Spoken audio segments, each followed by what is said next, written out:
예,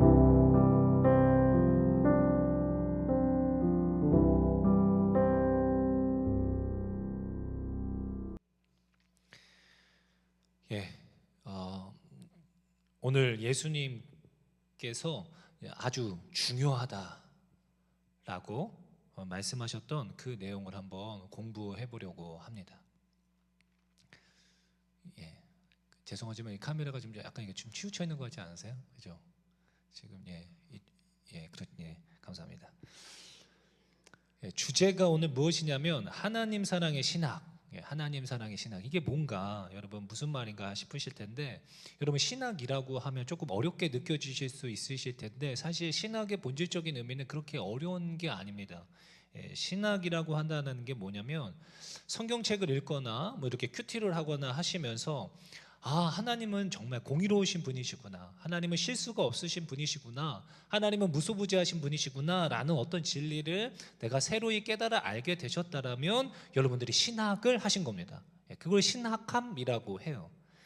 근데 다만 신학이 이제 왜 어려운가, 이제 그 결론을 내린 게 내 생각이나 내 기분대로 하는 게 아니라, 그러면 이제 위험해지는 거죠. 그러면 이제 이단이 될 수 있고 교주가 될 수 있습니다.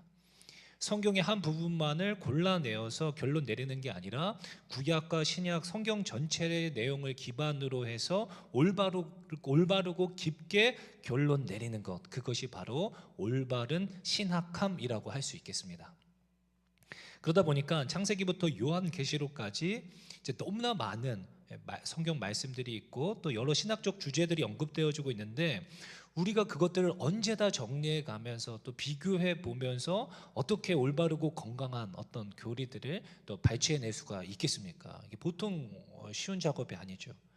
설령 그래 내가 한번 마음 먹고 제대로 한번 신학함을 한번 해보겠다라고 해서 성경을 읽어 내려가다 보면, 하나님은 이런 분이시구나 라고 알게 되었다가도 또 성경의 다른 부분을 읽다 보면 또 전혀 다른 하나님을 마주대하게 될 때가 있거든요.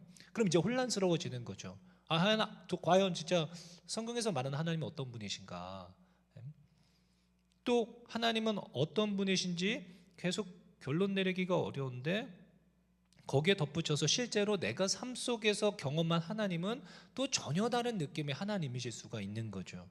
그러다 보니까 바른 성경적 기준, 건강하고 안전한 울타리 안에서 성경 공부하는 것이 굉장히 필요합니다.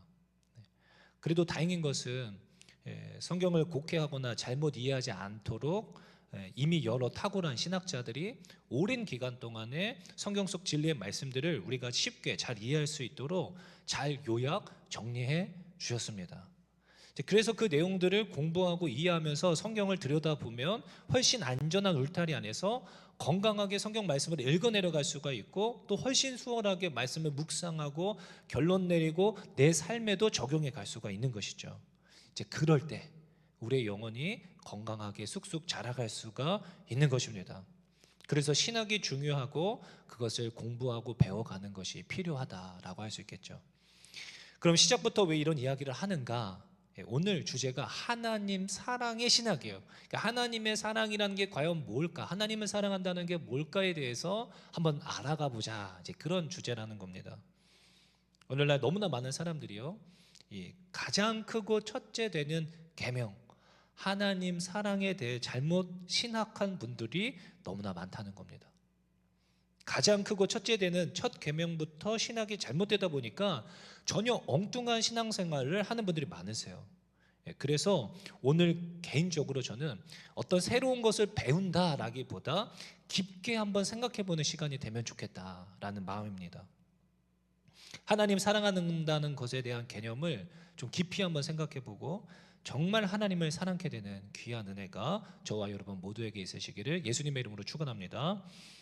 자, 오늘 하나님께서 하나님을 사랑하라고 그냥 사랑해라 라도 아니고, 마음을 다하고 목숨을 다하고 뜻을 다하여 진심으로 전심으로 사랑하라 라고 명령하셨습니다. 하나님 사랑하라. 어떻습니까? 여러분들 정말 하나님을 사랑하고 계십니까? 정말 하나님을 마음과 뜻과 목숨을 다해서 사랑하고 계세요? 장로님, 이석동 장로님, 예? 부족합니다. 부족합니다. 최원기 지사님, 하나님을 목숨 다해서 사랑하고 계십니까? 부족하죠. 아닌데 사랑하시는 것 같은데. 자, 그렇게들 생각하시잖아요. 나는 정말 하나님을 사랑하고 계신가? 이렇게 이제 그러면 맞아, 내가 하나님을 사랑하고 있을까? 이렇게들 이제 보통 생각하시는데, 사실은 곰곰이 생각해 보십시오. 여러분, 사실 사랑이라고 하는 게 명령으로 가능한 걸까요? 사랑이라는 게 명령으로 가능합니까? 여러분 한번 생각해 보세요. 누군가 여러분에게 만약 오늘부터 제가 황윤희 지사님께 오늘부터 저를 전심을 다해서 사랑하십시오, 제가 명령을 제가 했다. 어떠실 것 같으세요? 왜요? 왜? 내가 왜요? 이렇게 묻지 않으시겠어요? 내가 왜? 아마 욕하실지도 모르겠어요. 내가 왜 그래야 되는데요? 라고 묻지 않겠습니까? 맞아요. 사실 왜라고 물어야 정상 아니겠습니까? 왜라고 물으셔야만 해요. 좀 반대 상황이긴 하지만, 어릴 때 여러분들 형제가 있으신 분들 한 번쯤은 그런 거 경험해 보시고 또 경험이 있으실 것 같은데, 저희 형, 친형, 제가 이남 이녀 중에 막내인데 저희 첫째 형이 9살이 많으세요. 저보다 9살. 그러니까 제가 초등학교 때 군대를 갔어요. 제가 초등학교 때 군대를 갔으니까 나이차가 꽤 되죠. 근데 제가 초등학생일 때, 그러니까 제가 저학년이고 저희 형이 고등학생 때였던 것 같아요. 근데 저희 형이 담배를 이제 걸린 거예요, 아버지께. 그래서 저희 집이 이제 어떤 집에서 살았냐면, 마당이 있는 집, 그리고 옥상이 이렇게 있고 장독대 있고 막 그런 집에서 살았어요. 옛날에 여러분 상상하시는 그런 집인데, 그러니까 이제 아버지가 형을 이제 야 옥상으로 올라와. 딱. 그래서 옥상에서 무슨 일이 일어났는지는 모르겠으나 막 두들겨 맞는 소리가 나고 비명 소리가 나고 하더니 형이 이제 울면서 내려왔어요. 제가 형이랑 같은 방을 썼었거든요. 그러니까 맨날 심부름 시키고 괴롭히던 형이 막 그렇게 울면서 내려오니까, 막 저희 형이 191이에요. 저보다 2cm가 더 키가 큰데 등치도 커요. 100kg가 넘어요. 근데 지금은 요즘은 좀 다이어트를 했어요. 그런 형이 막 울면서 내려오니까 묘한 기분 좋음이 있는 거예요. 묘한 기분이 좋아. 형이 막 울면서, 제가 같은 방을 썼는데 형이 울면서 들어오니까 묘하게 기분이 좋아요. 그러던 어느 날 얼마간의 시간이 흘렀을까요? 제가 형이랑 같은 방을 쓴다고 했잖아요. 제가 형이 숨겨둔 담배를 또 발견했다는 것을 아니겠습니까? 그러니까 심장이 막 두근두근 거려요. 심장이 두근두근. 엄청난 것을 발견한 거죠. 묘한 쾌감이 있습니다. 그래서 밤늦게 들어온 형에게 제가 뭐라고 했을까요? 난 형의 모든 비밀을 알고 있어. 형 나한테 잘해야 될 거야. 이제 그런 식인 거죠. 뭐 그런 식으로 얘기했던 것 같아요. 그러니까 형이 뭐라고 했겠어요? 세 글자, 미자로 시작해서 놈자로 끝나는, 뭐라고 했는지 제가 말하지 않겠어요. 그 형이 아직 사태 파악이 잘 안 된 거죠. 지금 나한테 이러면 안 될 텐데 라고 하면서, 제가 거기 책장 몇 번째 책, 무슨 책 뒤에 난 뭐가 있는지 다 알고 있지. 그러니까 형 얼굴이 사색이 되는 거죠. 그러면서 그 이유를 알고 나면서부터 전세가 역전되더라 안 되더라? 역전이 되는 겁니다. 이게 아는 자의 힘이구나, 이게 정보의 힘이구나 라는 걸 그때 제가 깨달았습니다. 그래서 사람은 배워야 되고 알아야 되는구나, 이런 생각을 하게 되는데, 사실 제가 그 정도로는 아니지만 사실 좀 이렇게 설명을 해보기 위해서 좀 덧붙였지만, 무슨 말인지 여러분 아시겠죠? 뭐라고 명령을 하지만 사실 왜인지 알아야, 왜 그렇게 나한테 말하는지를 알아야 그 명령을 들을 수 있게 된다는 것입니다. 이해가 되고 납득이 되면 그 명령에 순복할 수 있게 되는 것이죠. 그러니까 단순히 세상을 창조한 신을 섬기고 사랑한다라는 건 맞아, 중요하지 라고 해서 하나님을 사랑할 수 있게 된다는 게 아닙니다. 무엇인가 시키는 건 할 수 있겠죠. 근데 사랑하는 건 마음이 움직여지지 않아요. 더군다나 오늘 본문이 말하고 있는 그 사랑은 전인격적인 참된 사랑, 이것은 감정 이상의 그 어떤 것입니다. 절대로 감정은 명령한다고 해서 생기지 않습니다. 그러니 우리는 이 명령에 당연히 왜? 라고 물어야만 하는 것이죠. 하나님을 왜 사랑해야 하는가, 그 이유가 무엇인가, 그만한 이유가 있는지 물어야 하고 그 이유를 알아야만 하는 것이죠. 알아야지만 자발적 동의와 이해에 의한 진짜 사랑, 굉장히 과격한 이 명령에 내 전부로 사랑할 수 있게 되는 것입니다. 여러분 보십시오. 호세아서 4장에 보면요, 호세아 선지자가 호세아 4장 6절에 이렇게 말합니다. 내 백성이, 하나님께서 말씀하시는 거죠. 내 백성이 지식이 없어 망하는도다. 지식이 없어 망하는도다.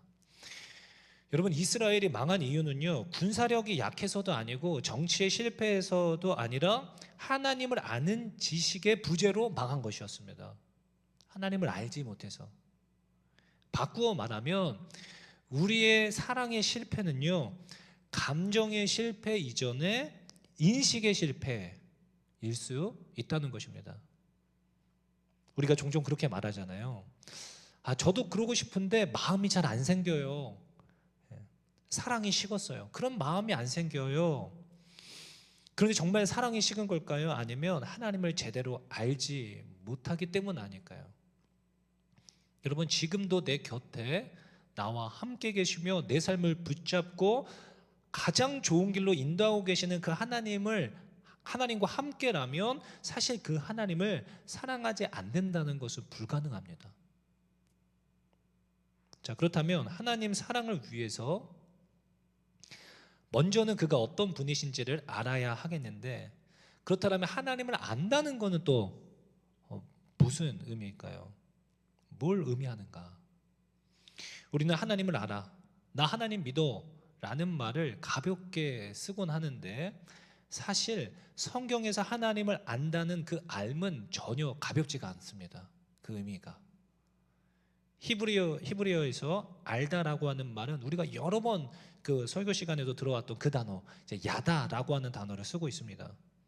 이 말은 단순한 어떤 정보 습득이 아니라, 배워서 아는 그런 이해가 아니라, 그 대상에 대해서 시험 문제를 마치듯이 그 사람은 이걸 좋아하고 그 사람은 이런 취미가 있고, 이런 알미 아니라 관계 안에서 경험하여 아는 전 인격적인 알을 말하는 것입니다. 자, 이렇게 얘기하면 좀 딱딱하잖아요. 제임스 패커가 이렇게 말했습니다. 하나님을 안다는 것은 하나님에 대해 많은 정보를 갖는 것이 아니라 하나님과의 인격적 관계 안에 들어가는 것이다. 하나님과의 인격적 관계 안에 들어가는 것. 그러니까 결국 성경에서 말하는 하나님을 안다는 것은 하나님과의 관계 안으로 들어간 상태를 말한다고 할 수 있겠습니다. 하나님과의 관계 안에 들어간 상태, 그게 하나님을 아는 거예요. 그럼 저는 오늘 여러분들께 다시 한번 이렇게 질문할 수 있겠습니다. 여러분들은 하나님에 대해 알고 계십니까? 아니면 오늘도 하나님과 관계하고 계십니까? 이 둘은 전혀 다른 물음이에요. 하나님과의 관계 안에 있는가 아닌가. 16세기 스페인의 영성가인 영혼의 어두운 밤으로 잘 알려진 십자가의 성 요한이라는 분이 계세요. 이분은 평생을 하나님과의 깊은 관계 속에서 살아오신 분이셨습니다. 자, 하나님을 아는 것이 무엇인지 정보가 아니라 하나님과의 충만한 관계적 알을 누리고 계셨던 분이신데, 이분이 수도원에 계셨는데 이제 타락해가는 가르멜 수도회를 이제 개혁해 보시려고 막 애쓰시다가 반대파 사람들에 의해서 납치당합니다. 납치당하게 되시는데, 이제 그 상태로 툴레도라고 하는 한 수도원 지하 감옥에 갇히게 되세요. 빛이 거의 들어오지 않는 어두운 감옥. 그 가로 2m, 세로 3m 정도 되는 아주 좁은 지하 감옥이었다고 합니다. 거기에는 성경도 없고 십자가도 없고 예배도 찬양도 누구와의 대화도 허락되지 않는 곳. 그곳에 무려 9개월 동안 갇혀 계셨어요. 9개월 동안. 그곳에서 이제 이분이 어떻게 버티시냐면 예수님의 고난을 이제 묵상하시는 거예요. 예수님의 고난을. 예수님을 그래서 묵상하기 위해서 그런 게 아무것도 없다 보니까 손톱으로 이제 벽을 긁어가지고 십자가를 이렇게 그리고 또 튀어나와 있는 못 하나를 발견하시게 되시는데, 그 못을 깊이 묵상하면서 예수님의 십자가를 묵상하셨다고 합니다. 그만큼 성 요한은 하나님과의 관계를 필사적으로 붙들려고 애쓰셨던 것이죠. 그런데 그 감옥 생활 하시던 중에 이분에게 가장 큰 고통스러운 밤이 찾아오는데 이제 그게 이제 영혼의 어두운 밤이라고 한 그 밤인데 그 순간은 이제 매질도 아니었고 굶주림도 추위도 아니었습니다. 성 요한에게 가장 고통스러웠던 괴로웠던 순간은 어느 날 밤 하나님의 부재, 하나님이 전혀 느껴지지 않는 하나님의 침묵, 기도를 해도 응답이 없고 십자가를 묵상해도 아무 감동이 없고 주님과 늘 누리던 그 친밀한 교제가 마치 완전히 끊어진 것처럼 느껴졌던 밤, 그 밤이 갑자기 찾아온 거예요. 이제 성 요한이 쓴 어두운 밤이라는 책에 보면 그때 영혼이 겪은 고통을 지옥에 떨어지는 듯한 고통, 산채로 매장된 느낌이라고 묘사하셨습니다. 그래서 그날 밤에 마치 버림받은 아이처럼 놀라고 서러워서 펑펑 울으셨다라고 책에 쓰여져 있어요. 하나님이 느껴지지 않아서. 성 요한에게 하나님의 부재는요, 단순한 어떤 신앙의 슬럼프가 아니라 존재 전체를 흔드는 고통이었습니다. 성 요한이 이 경험을 가리켜서 영혼의 어두운 밤이었다라고 불렀습니다. 근데 이제 그 이후의 내용들을 보면, 책의 내용들을 보면 이제 그 밤은 그가 하나님을 더 알게 되었던 시간이었다라고 기록하고 있습니다. 하나님은 그에게, 그 성 요한에게 느껴지는 하나님을 거두어 가셨지만 그를 버리신 것이 아니라 더 순수한 관계로 이끌어가고 계셨던 것이죠. 그래서 성 요한은 이렇게 말합니다. 하나님을 안다는 것은 감각으로 붙드는 것이 아니라 아무것도 느껴지지 않아도 여전히 하나님을 선택하는 것이다. 이제 그럼 우리는 다시 물어야만 하겠습니다. 나는 하나님에 대해 알고 있는가? 아니면 오늘도 하나님과 관계하고 있는가? 그 관계적 알을 통해 하나님이 여전히 나와 함께 계심을 믿고 있는가? 여러분, 정보나 어떤 지식은요, 사라져도 우리에게 상처가 되지 않습니다. 그런데 관계는 끊어지면 고통이 돼요. 고통.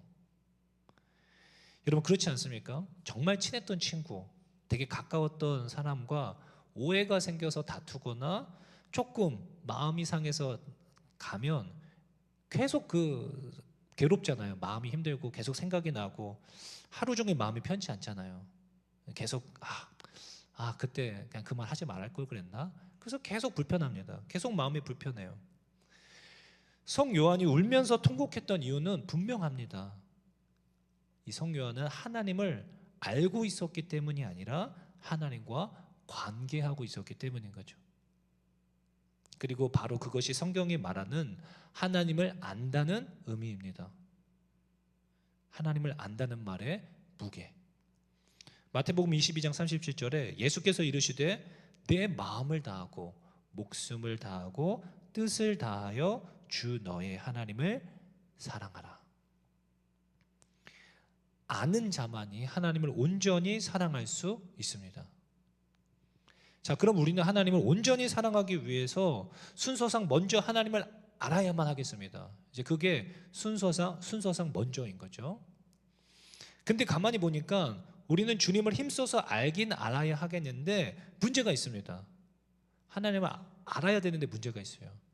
그게 뭐냐면 하나님을 사랑해야 하겠다라는 그 시급성, 그 중요성보다는 내게 더 중요하게 여겨지는 사소한 것들이 너무나 많다는 겁니다. 하나님을 사랑하고 알아가고자 하는 마음보다. 이게 무슨 말이냐면 딱 1년 전쯤에 미국의 부통령 J.D. 벤스가요, 미국의 이민 정책을 옹호하면서 그런 말을 했습니다. 그러니까 이제 그 불법 이주민들을 이제 막 추방하고 막 이제 그럴 때인데 오르도 아모리스라고 하는 말을 했어요. 오르도 아모리스. 이 말 때문에 당시 교황이었던 프란치스코 교황으로부터 지탄을 받고 사회적으로 문제식 되었었는데요. 이 말이 무슨 말이냐면 그 아우구스티누스가 했던 말입니다. 이 사랑의 질서라고 하는 뜻입니다. 사랑의 질서. 사실 오르도 아모리스는요, 말하는 오르도 아모리스가 말하는 사랑의 질서의 본 의미는 죄라고 하는 건 사랑의 부재가 아니라 사랑의 무질서다라는 뜻입니다. 사랑의 무질서. 그러니까 구원이란 새로운 계명을 아는 것이 아니라 사랑의 질서가 회복되는 것이다라고 아우구스티누스가 말했습니다. 그러니까 우리들의 문제는 사랑 없음, 사랑 결핍이 아니라 사랑의 질서가 뒤바뀌어 있다는 거죠. 이런 거죠. 사실 우리 모두가 사랑 없이 살고 있지 않습니다. 사랑이란 감정 없는 사람을 사실 상상할 수가 없습니다. 사람 안에 무엇이 되었든 사랑이라는 감정은 항상 있고, 행여나 사랑이라는 감정이 없으면 그의 삶은 급격히 피폐해집니다. 사랑이라는 감정이 없으면. 그러니까 우리는 늘 무언가를 사랑하고 있죠. 항상 사랑하고 있습니다. 다만 문제는 그 순서인 거죠. 돈이라든지 나의 자녀, 어떤 가족을 사랑하고 나의 어떤 취미 생활에 깊이 빠져 있거나 나의 평안한 삶을 위해서, 나의 가정의 행복을 지키기 위해, 나의 명예를 지키고 세워가기 위해서 이런 것들을 하나님보다 더 먼저 사랑하거나 혹은 그것들을 얻기 위한 수단으로 하나님을 사랑하고 있다는 것입니다. 이것이 바로 아우구스티누스가 말하는 사랑의 무질서, 즉 죄입니다. 근데 이 개념을 J.D. 벤스가, 미국의 부통령 J.D. 벤스가 어떻게 차용했느냐면요, 이제 오르도 아모리스, 사랑의 질서라는 이 개념을 언급하면서 가족을 먼저 사랑하고 그 다음 이웃, 그리고 공동체, 자국민, 그리고 이후 전 세계를 사랑해야 한다라고 이제 말했던 거죠. 그래서 이제 프란치스코 교황이 공개적으로 반박하면서 우리 카톨릭에서 말하는 오르도 아모리스는 그 의미가 아니다라고 했던 거죠. 오르도 아모리스는 하나님을 먼저 사랑하고 예외 없이 모든 이들에게 열려있는 사랑이다 라고 반박했습니다. 실제로 우리가 여호와를 알자, 힘써서 여호와를 알자라고 하나님께서 아무리 우리에게 말씀하셔도 이 사랑의 순서에 문제가 있는 겁니다. 하나님이 내 삶의 최우선순위로 올라오지가 않는 거죠. 사람들이 하나님을 그렇게까지 애써서 알려고 하지 않습니다. 하나님을 아는 일보다, 하나님을 사랑하는 일보다 다른 일을 훨씬 더 사랑하고 훨씬 더 중요하게 여기고 헛되고 헛된 것들에 열심을 내는 오늘날의 세대, 사랑의 무질서. 어떻게 해야 될까요? 방법이 있을까요? 사랑의 무질서에 있는 사람들의 그 질서를 바로잡는 방법, 어떻게 하면 이 사람들이 그 우선순위가 좀 재정립되고 바로잡힐 수 있을까요? 덥지 않으세요? 더우시다고 이북승 권사님 말씀하셨습니다. 좀 히터를 꺼주시면 감사하겠습니다. 저희가요, 새벽 예배, 수요 예배, 금요 기도회 그 예배 때마다 이렇게 물을 마시는데 옥수수 수염차인가 그럴 거야. 아마 옥수수, 무슨 물인지 궁금하시죠? 옥수수 수염차. 근데 이 틈새 예배는 물이 다르네요. 무슨 맛있는 물입니다. 이거 맛있는 차예요. 감사합니다. 우리 이영임 권사님이 항상 이렇게 해주시는데 틈새 예배 물이 다르네요. 이상한 말을 했는데, 어떻게 하면 이 순서가, 이 무질서에 빠져 있는 순서가 다시 잡힐 수 있는가? 하나님께서는요, 주님의 이 부르심에 응답하지 않는, 들은 채 하려고 하지 않는 우리에게 이제 고함치시는 거예요. 소리를 지르시는 겁니다. 어떻게 소리 지르시는가? 막 좋게 타이르고 얘기해도 안 들으니까 고함을 치시는 거죠. 그래서 C.S. 루이스가 이렇게 말했습니다. 하나님은 쾌락 속에서 우리에게 속삭이시고 양심 속에서 말씀하시며 고통 속에서 소리치신다. 고통은 귀먹은 세상을 불러 깨우는 하나님의 메가폰이다. 많이 들어보셨던 말이죠. 고통입니다. 고통. 그 순서, 그 무질서를 바로잡는 방법, 고난이에요. 고난. 안타깝게도 이 하나님의 메가폰 없이는 사람들이 하나님께로 나오지를 않는 겁니다. 그러니 그런 말이 있는 거 아니겠어요? 고난은 변장한 축복이다. 정말 그런 것 같아요. 하나님을 누가 사랑하는가? 누가 하나님을 사랑하는가? 하나님을 아는 자들이 하나님을 사랑할 수 있게 되는데, 그럼 그 사람들이 하나님을 어떻게 알게 되었는가? 고난을 통해서, 고통 속에서, 그 어렵고 괴로웠던 시간을 통해서 하나님을 만나게 되지 않습니까? 그때 만났던 그 하나님으로 인해 그 하나님을 알아가게 되고 하나님을 사랑하게 되고 하나님이 내 삶의 최우선이 되더라는 것입니다. 이것이 사실 저와 여러분들의 이야기 아니겠어요? 이 주일 저녁 이 자리에 있게 하는 열심의 이유, 사실 그 하나님을 만났기 때문 아니겠습니까?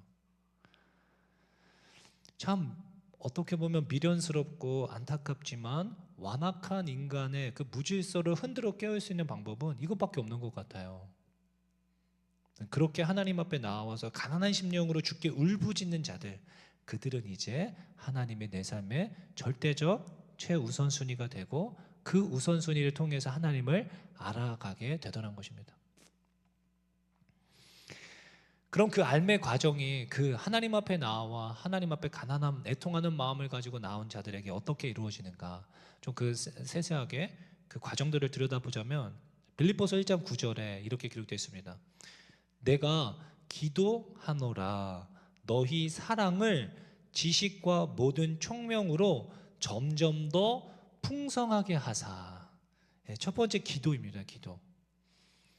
먼저는 은혜가 필요합니다. 그러니 기도해야죠. 하나님 사랑이 더욱 풍성하게 되게 해달라고 여러분 기도하셔야만 합니다. 하나님을 향한 그 사랑이 더 풍성하게 되어질 수 있도록 주님 좀 도와주십시오. 그리고 또 기도를 요청해야 돼요. 지금 사도 바울이 기도를 해주고 있는 거거든요. 너희 사랑이 더 풍성하게 되어지도록 내가 기도할게 라고 하는 거예요. 제가 정말로 하나님을 만나고 싶습니다. 하나님을 알고 싶어요. 어떤 주변의 기도의 동역자들에게, 구역 식구들에게 나를 위해 내 안에 하나님의 사랑 없음을 좀 불쌍히 여기시사 하나님께서 사랑으로 채워줄 수 있도록 좀 나를 위해서 기도해 주세요 라고 기도 요청하실 수 있으셔야 돼요. 여러분 한번 해보세요.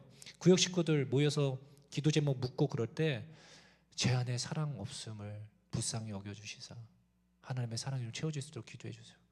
굉장히 좀 달리 보일 것 같지 않습니까? 사람이 우리 애가, 우리 건강이 좀 이런 거인데 좀 더 다르잖아요. 정말 되게 중요한 기도인 것 같습니다. 사도 바울은 먼저 성도들의 이 사랑이 더욱 커지기를 기도했습니다. 그리고 결국 이 기도는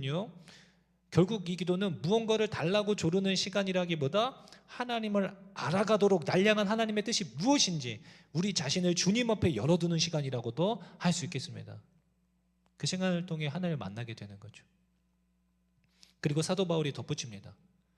내가 기도하노라 너희 사랑을 지식과 모든 총명으로 점점 더 풍성하게 하사. 그러니까 사랑은 막연한 어떤 열심에서 자라지 않습니다. 막연한 어떤 열심히 내가 이렇게 해야지라고 해서 자라는 게 아니라 사랑은 지식 안에서 자라갑니다. 지식과 모든 총명으로 점점 더 풍성하게 되는 거죠. 여기서 말하는 지식은 어떤 단순한 정보가 아니라 하나님을 분별하는 능력이라고도 말할 수 있겠어요. 그러면 옳고 그름을 분별하는 기준이 필요하잖아요. 그때 하나님을 알 수 있는 가장 확실한 방법이 무엇인가? 어떤 내 느낌, 어떤 내 주변에 있는 환경, 어떤 체험? 그렇지 않습니다. 성경은 분명히 말하고 있죠. 바로 하나님의 말씀입니다. 말씀. 하나님이 자신을 말씀으로 드러내셨습니다. 이제 이것을 특별 계시라고 하는데 이미 우리가 담임 목사님을 통해서 배우지 않았습니까? 일반 계시가 있고 특별 계시가 있는데 일반 계시는 하나님께서 온 우주 만물을 통해 하나님의 신성과 능력을 보여 알게 하셨습니다. 이 자연 만물을 보는 것만으로도 신의 존재를 인정하고 또 어떤 분이신지를 대략 느낄 수 있는 거죠. 가령 예를 들어서 그런 겁니다. 여러분 봄에 우리 불광천 옆에 벚꽃 너무 예쁘게 피잖아요. 근데 얘네들이 어떻게 알고 일시적으로 타이밍을 맞춰서 한 번에 쫙 펴요. 하나 듬성 폈다가 또 얘가 또 듬성 폈다 이러지 않잖아요. 갑자기 하루아침에 얘네들이 마음을 하나로 모아서 짠하고 꽃을 피워요. 근데 그 색깔이요 흰색이에요. 생각해 보셨어요? 물만 먹잖아요. 얘네들 먹는 거 물밖에 없어요. 뭐 색소를 먹거나 뭐 다른 뭐 첨가해서 그런 게 아니라 물만 먹고 있는데 1년 내내 녹색도 그 나뭇가지로 있다가 갑자기 하얀색 이파리가 나오더니 어느 날 갑자기 바람이 불 때 꽃이 그냥 뚝 떨어질 수도 있는데 바람이 흩날리면서 굉장히 황홀한 어떤 광경을 이 아이들이 다 같이 힘을 모아서 연출해 내더란 겁니다. 너무 아름답고 멋있어서 사람들이 막 불광처럼 막 이렇게 다 와서 사진 찍고 막 그 타이밍 잡기 위해서 막 애쓰잖아요. 그게 어떻게 누군가 설계하지 않고 우연히 그게 되겠어요. 우연히. 하나님이 왜 그렇게 하셨을까요? 예, 저한테 알려주셨어요. 너 보라고 내가 저렇게 해놨다. 여러분, 저 때문인 줄 아십시오. 저 때문에. 하나님이 우리 보라고, 우리 되게 행복하고 기쁘라고 하나님 그런 이벤트, 아름다운 거. 여러분 그렇잖아요. 아이들 키워보거나 누군가 사랑하는 사람 위해서 이벤트 같은 거 준비할 때 기대감을 가지고 이렇게 하면 진짜 행복하겠지, 이렇게 하면 이 아이들이 정말 기뻐하겠지 라고 해서 이벤트를 준비하잖아요. 하나님이 그런 거 다 세팅하신 거예요. 해가 질 때도 그냥 해가 뚝 떨어질 수도 있지만 그라데이션, 노을 지면서, 그런 세심한 하나님, 깜깜한 밤하늘에 별 막 무수히 많아요. 지금 매연 때문에 좀 안 보이지만 그 높은 산이나 다른 나라 가서 보면 별들이 엄청 많거든요. 제가 설악산 꼭대기에서 한번 1박 하면서 한번 본 적이 있는데 별이 정말 많아요. 그 왜 해놓냐면 그 밤에 이제 아이를 재울 때 보면은 애들이 무서워하니까 막 야광 별도 달아놓고 막 이렇게 뭐 달아놓잖아요. 그런 마음이신 것 같다는 걸 제가 알았어요. 하나님이 깜깜한 밤에 무섭지 않도록 반짝반짝이는 예쁜 보석들을 하늘에 달아놓으신 거죠.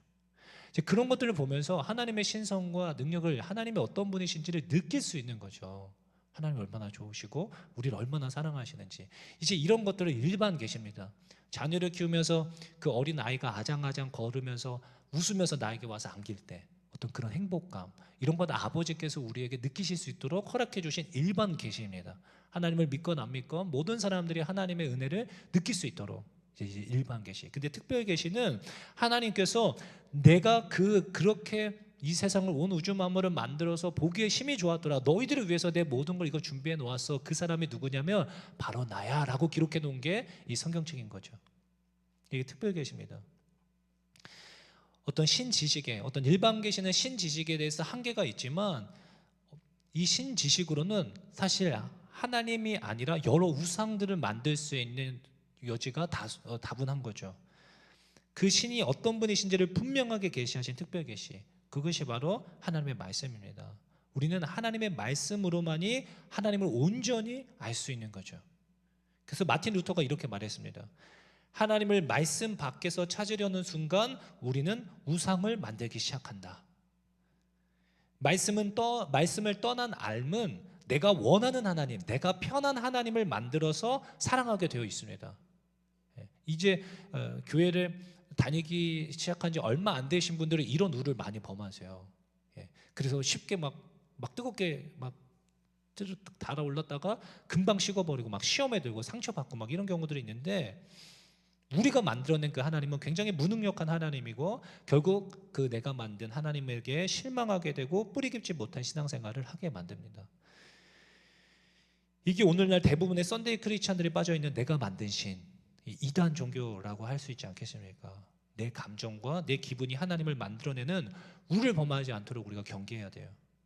내 상황이 안 좋아진다고 해서 하나님이 날 사랑하시지 않는 게 아닙니다. 성경은 그렇게 말하고 있지 않아요. 내 자녀에게 문제가 생겼다고 해서 하나님이 우리를 버리신 게 아닙니다. 성경은, 하나님은 절대 그렇게 말씀하고 계시지 않으세요.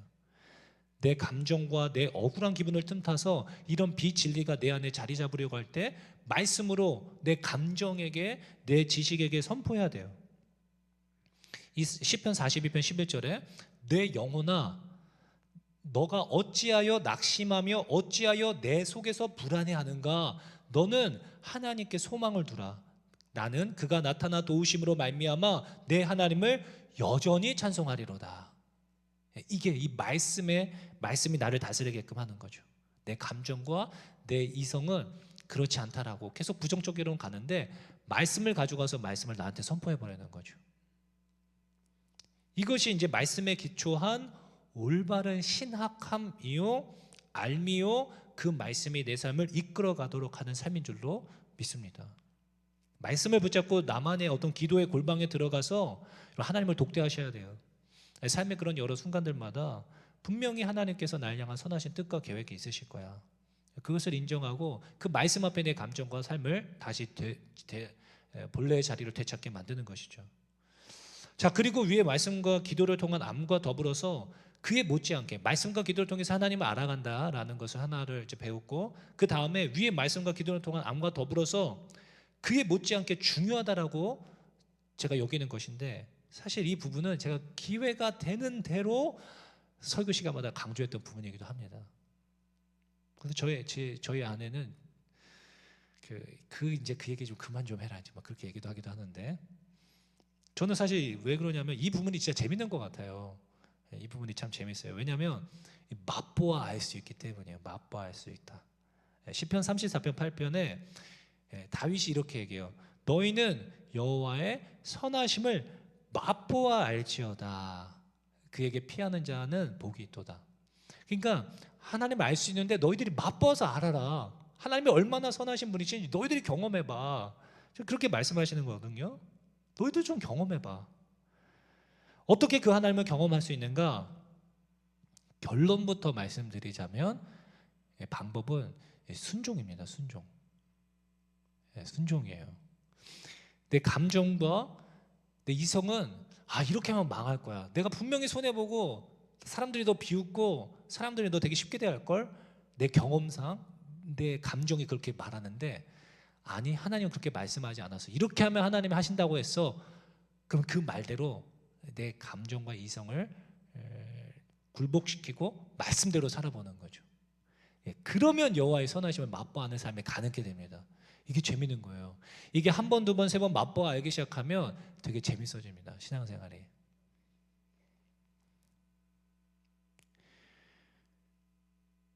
그런 거죠. 여러분 쉽게 한번 생각해 보십시오. 저희 첫째랑 둘째가 어제 서아랑 서준이가 결혼식에서 하동을 했습니다. 하동.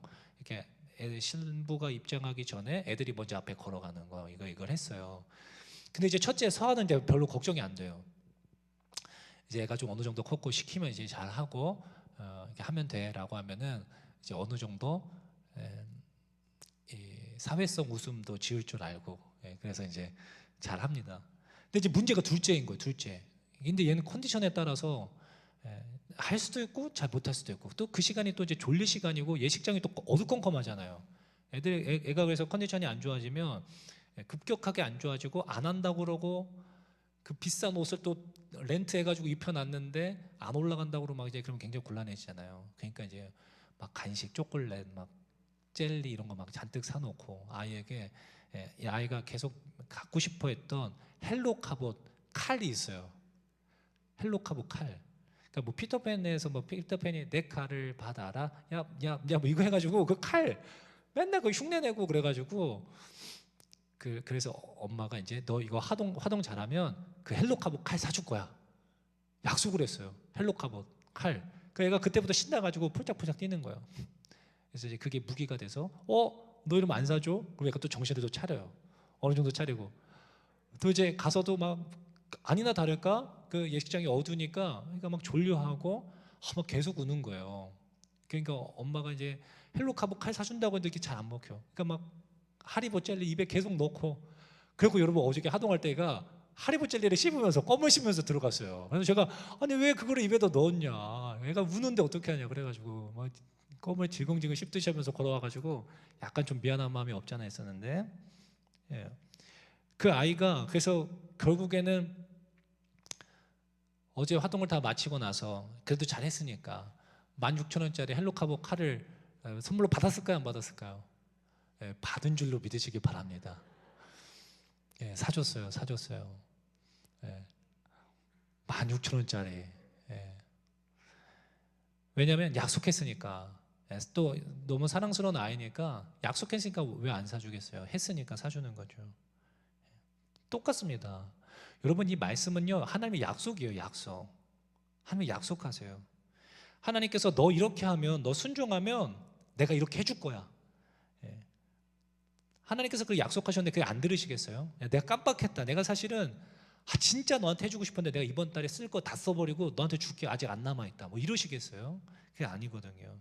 하나님은 부족치 않으신 분이시고 변개함이 없으신 신실하신 하나님이기 때문에 반드시 우리의 행함에 응답하십니다. 굉장히 재밌지 않겠어요?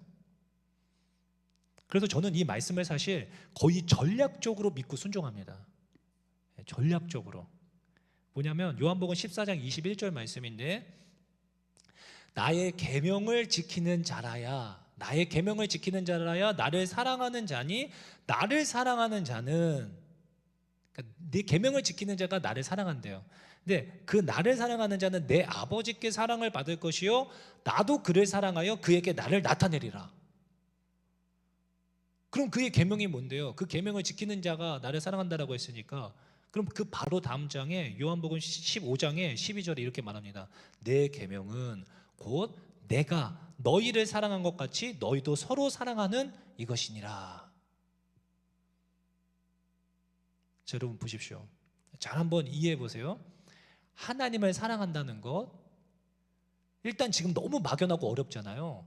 하나님 내가 사랑하고 싶은데 막연하고 어려워요.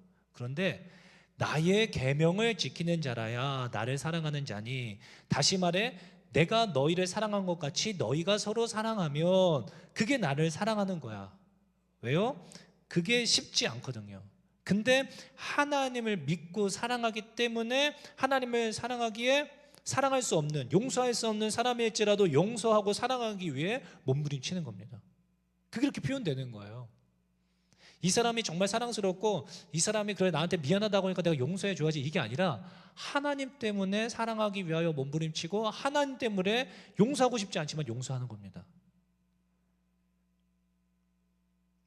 그렇게 나를 사랑하는 자는 내 아버지께 사랑을 받을 것이요 나도 그를 사랑하여 그에게 나를 나타내리라.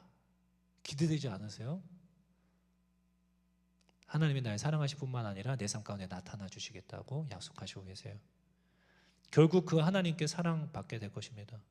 그리고 예수님께서 내 삶의 실제가 되어 주시겠다라고 약속하셨어요.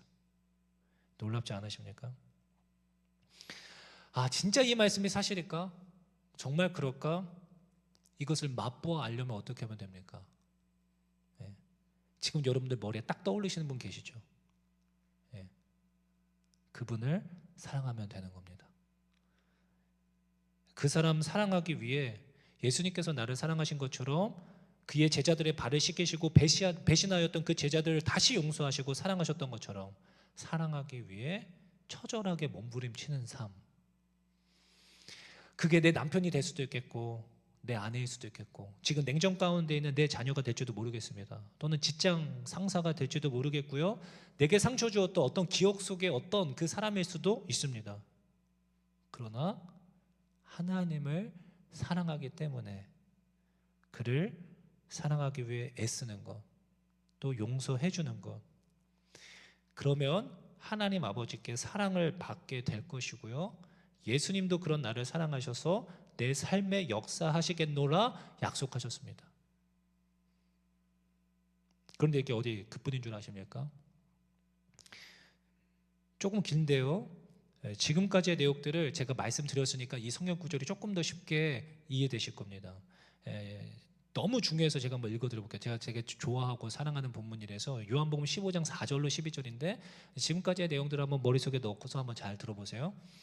내 안에 거하라. 나도 너희 안에 거하리라. 가지가 포도나무에 붙어 있지 아니하면 스스로 열매를 맺을 수 없음 같이 너희도 내 안에 있지 아니하면 그러하리라. 나는 포도나무요 너희는 가지라. 그가 내 안에 내가 그 안에 거하면 사람이 열매를 많이 맺나니 나를 떠나서는 너희가 아무것도 할 수 없음이라. 사람이 내 안에 거하지 아니하면 가지처럼 밖에 버려져 마르나니 사람들이 그것을 모아다가 불에 던져 사르느니라. 너희가 내 안에 거하고 내 말이 너희 안에 거하면 무엇이든지 원하는 대로 구하라. 그리하면 이루리라. 너희가 열매를 많이 맺으면 내 아버지께서 영광을 받으실 것이요 너희는 내 제자가 되리라. 아버지께서 나를 사랑하신 것 같이 나도 너희를 사랑하였으니 나의 사랑 안에 거하라. 내가 아버지의 계명을 지켜 그의 사랑 안에 거하는 것 같이 너희도 내 계명을 지키면 내 사랑 안에 거하리라. 내가 이것을 너희에게 이름은 내 기쁨이 너희 안에 있어 너희 기쁨을 충만하게 하려 함이라. 그리고 이제 이 구절이 나오는 거예요. 내 계명은 곧 내가 너희를 사랑한 것 같이 너희도 서로 사랑하라 하는 이것이니라. 무슨 말인지 이해되시죠?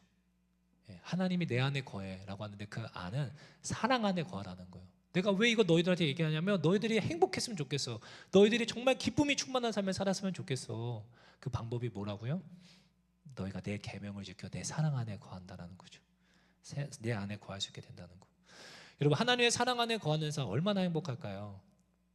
여러분, 어디서 살고 싶으세요? 저 한남동에 되게 좋은 그 비싼 그 집들 있잖아요. 그 빌라라고 하나요?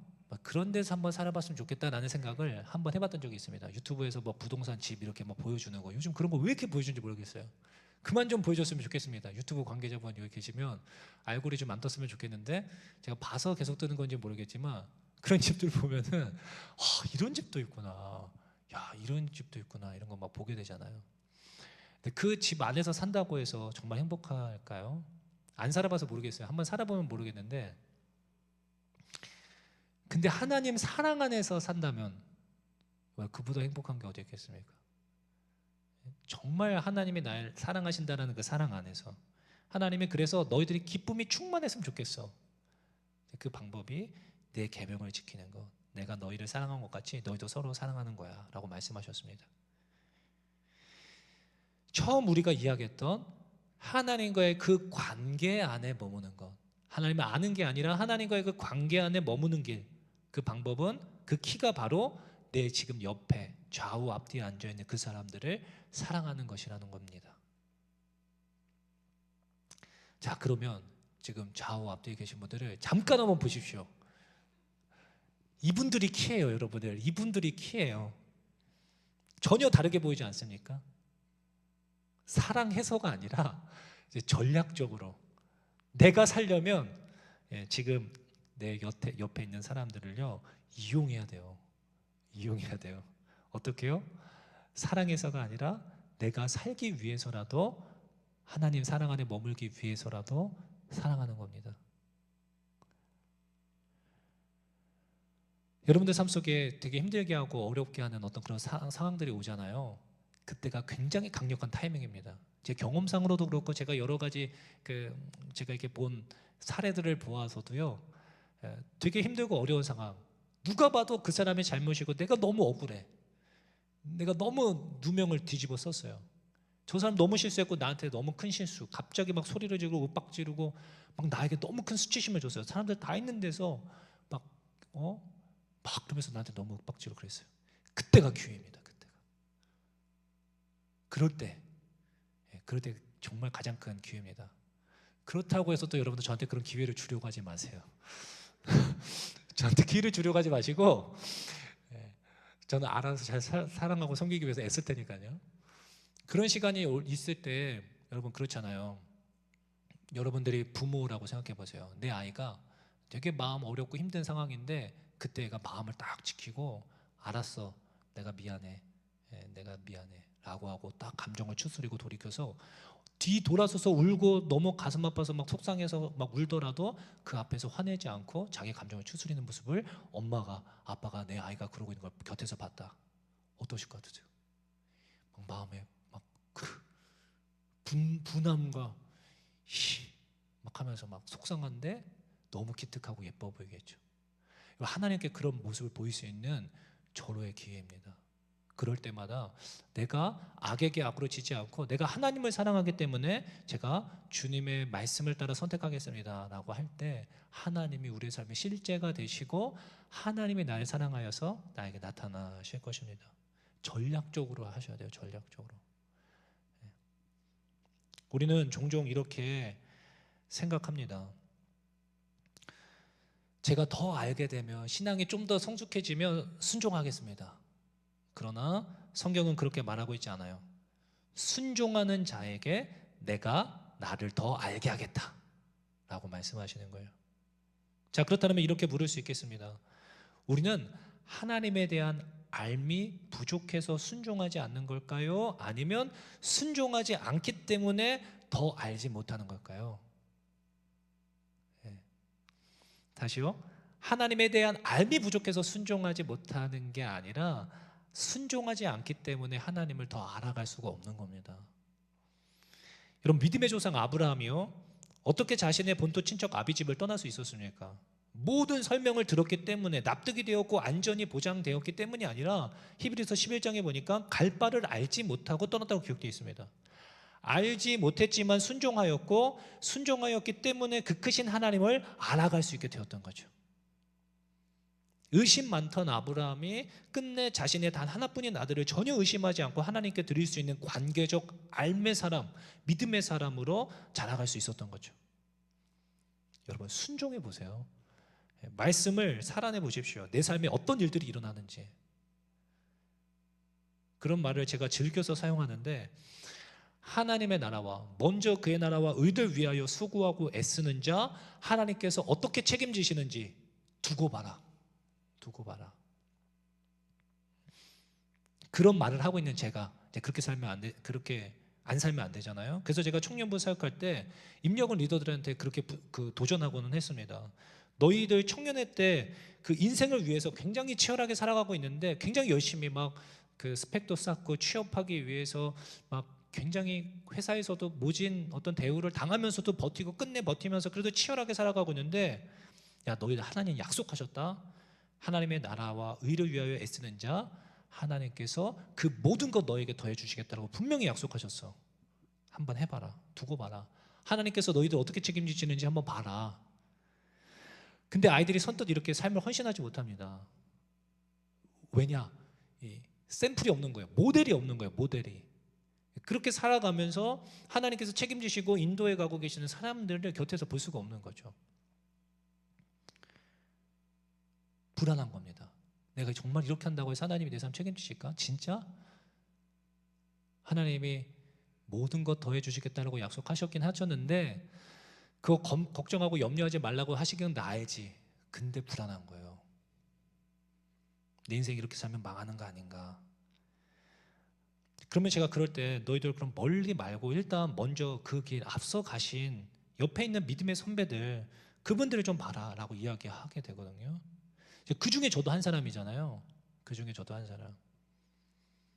저도 이제 앞으로 어떻게 될지 모르지만, 나도 너희들보다 더 많은 인생을 지금 산 게 아니고 잠깐 살았지만 너희들도 내가 어떻게 살아가게 되는지, 하나님이 나의 삶을 어떻게 인도하는지, 그래도 내가 너희보다 한 10년 정도 더 앞서 살아가는 사람이니까 한번 내가 어떻게 사는지 봐라.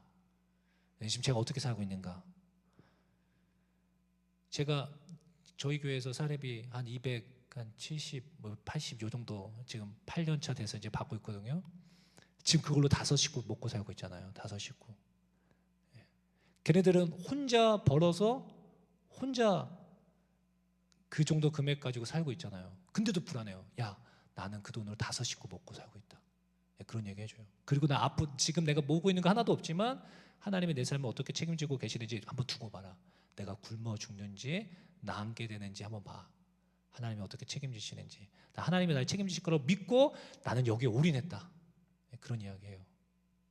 그럼 아이들이 그 눈빛이 이렇게 초롱초롱 막 바뀌어요. 맞아. 그럴 수 있겠다. 그래서 여러분, 제가 잘 살아야 됩니다. 그래서 저를 위해서 기도해 주세요. 제가 왜 이렇게까지 말할 수 있습니까? 하나님이 분명히 약속하셨으니까. 무엇을 먹을까, 무엇을 입을까, 그런 걱정하지 마. 그런 건 부모 없는 고아들이나 걱정하는 거지. 너희 하늘 아버지께서 너희에게 필요한 게 무엇인지 모르시겠어? 믿음 없는 사람들아, 너희는 먼저 그의 나라와 의를 구해라. 그리하면 내가 이 모든 것을 너에게 더해 줄 거야. 아니, 그게 약속해 주셨으니까 제가 그 믿음으로 이렇게 말할 수 있고, 앞길이 보이지 않고 막연하지만 그래도 묵묵히 이 길을 걸어갈 수 있는 건 아니겠습니까? 저는 이 말씀 그대로 믿고 싶어요. 그렇게 믿습니다. 그래서 지금까지 그렇게 살아왔고 저희 아내도 그렇게 믿고 정말 아무것도 없지만 저희 아내는 정말 이래도 되나 싶을 정도로 세상 걱정 없이 살고 있어요. 그래도 저는 가끔씩 이제 애들 양육에 관해서 이제 뭐 이 정도 돈이 들어가네, 마네, 막 이런 이야기 들으면 괜찮을까, 진짜 괜찮을까, 뭐 이런 불안한 마음이 들 때가 간혹 있긴 한데 저희 아내는 그런 생각 일절 안 하고 있어요. 이게 저를 믿는 건지 하나님 믿는 건지 잘 모르겠지만 어쨌든 걱정하지 않고 살아가고 있어요. 근데 어떻게 보면 저 같은 경우 우리 담임 목사님도 그런 말씀하셨지만 이게 믿음이 좋다라기보다 이 방법이 없는 거예요. 이제 하나님이 책임지지 않으시면 안 되는 겁니다. 물러설 곳이 없어요. 그러니까 하나님께 매달리는 거죠. 이것도 은혜네, 이것도 은혜구나 라는 생각을 하게 됩니다. 길게 왔는데요, 결국 하나님 사랑은요 단순한 명령이 아닙니다. 하나님과의 인격적 관계로의 강력한 초청입니다. 하나님을 사랑할 수밖에 없는 이유, 그 이유가 하나님 앞에 충분합니다.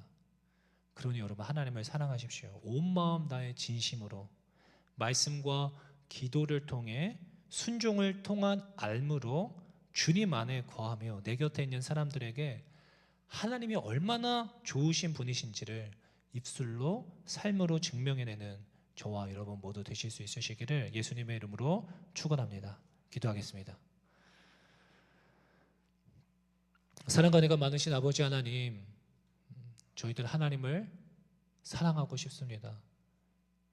무질서한 우리의 사랑 없음을 불쌍히 여겨주시고 하나님을 온전히 사랑하며 온 마음으로 전심을 다해 하나님을 알아갈 수 있는 우리 모두가 되게 하여 주시옵소서.